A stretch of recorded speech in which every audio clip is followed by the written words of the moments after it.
Welcome to Gritalo, New York. Thank you. Thank you for having me. First of all, would you like to describe a little bit about yourself and the reason that you are here tonight with us? Well, the reason that I am here, is to talk about my company, Unity Wear. Unity Wear was created to bring awareness to domestic violence and human trafficking of women and children worldwide. Wow, that sounds pretty interesting. Thank you. Before that, anything that you'd like to tell us about you, what inspired you to start this organization? What inspired me to do it is back in 2003, I saw President Bush address the United Nations about the global human trafficking problem that we're having and how it's a multi-billion-dollar network.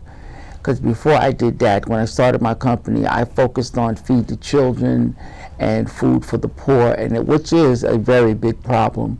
But when I heard about the plights of human trafficking and sexual slavery of women and children worldwide, I saw that that was a more of a need in that area to focus my energy. And that's why I changed my agenda, and that's how Unity Wear got to focus on human trafficking and domestic violence. And basically how your organization work? Well, Unity Wear, I actually have two organizations. Well, Unity Wear Apparel, the actual clothing company, I sell t-shirts, sweatshirts, and hats, very fashionable for women, men, and children, of course.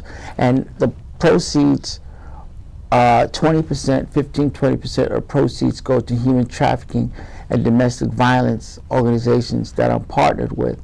I also have Unity Cares, Inc., and what Unity Cares is also with the same agenda, but with the nonprofit, I'm able to give up to 75 to 80% of the proceeds that I have coming in, whether in donations, and what we plan to do in the future is to give concerts and different venues to hire famous acts, so when they come to a coliseum or to a nightclub, the ticket sales and selling Unity Wear at this venue will be able to give much more to the organizations that I'm partnered with to make a difference in the lives of women and children. And now, basically, there are a lot of probably facts that we don't know about domestic violence and human trafficking in the world. So can you give us maybe facts, maybe the audience, Yes. We just heard the topic, but maybe we don't get deep into it.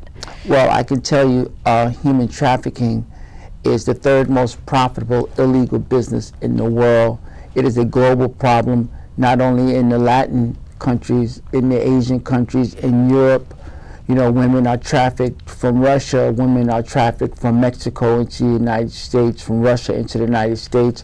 Girls are trafficked from everywhere. They crisscross the globe. Wherever there's a demand for women and children, there are sick people willing to pay money to have sex with children and young girls. And young girls are trapped in, can be basements, it could be in a house, right in your own neighborhood. It can be a very, a well-to-do neighborhood. And at night, men make appointments and they have these certain dungeons where these girls are not allowed to leave the house. They're given enough food to stay alive, enough water to stay alive. And a lot of times they have them strung out on drugs and say, if you try to get away, we'll kill your family, or we'll kill your little brother or your mother. We know where you live. And a lot of times, they psychologically break these girls down and these children down. They're terrified, and they're trapped in these evil situations for many, many years. Like certain countries, the only time they allow these children to go home is if they catch an incurable disease like AIDS or something. And when they know that their clients can get sick, then they'll let the person go and allow them to go home after they catch an incurable disease. It's that bad. But now that you mentioned that, do you think probably the media doesn't give enough attention to this? Absolutely not. Absolutely not. It's a good thing that we can talk about feed the children. There are a lot of people in the world that don't even have clean water to drink. In some countries, you can't even get a fresh glass of water. You can't do it, and we waste water, we waste food in America like crazy. And the rest of the world, a lot of places, people are starving with the food here that gets thrown away. But human trafficking and domestic violence, in my opinion, is the worst evil in the world. There's nothing more evil than a person that can hold a child or a young girl hostage, force her to sell her body for money. And it's awful. It's completely awful. It's sick. It's sick. It really is. The people that spend money on these young girls and children are sick. If there wasn't a demand for it, they wouldn't do it. Exactly.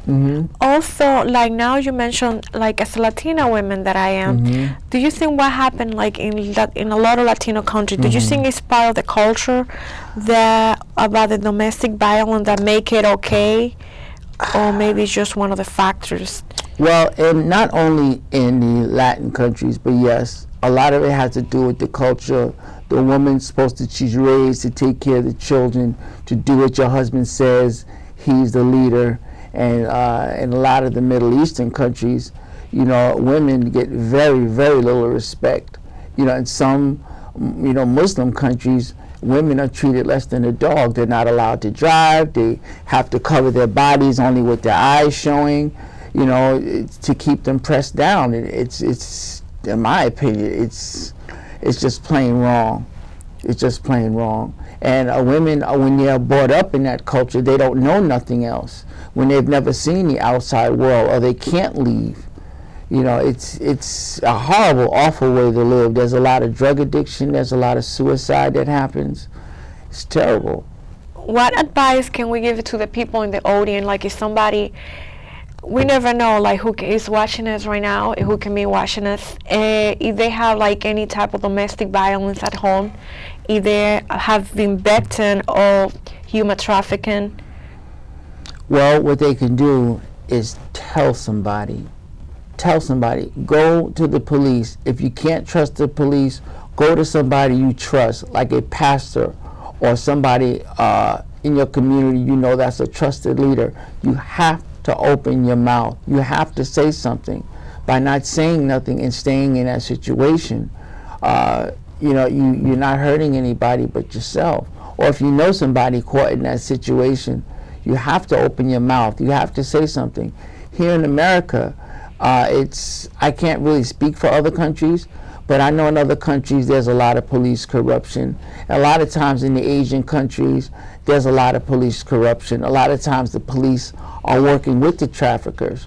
You know, it's all about money. It's all about profit.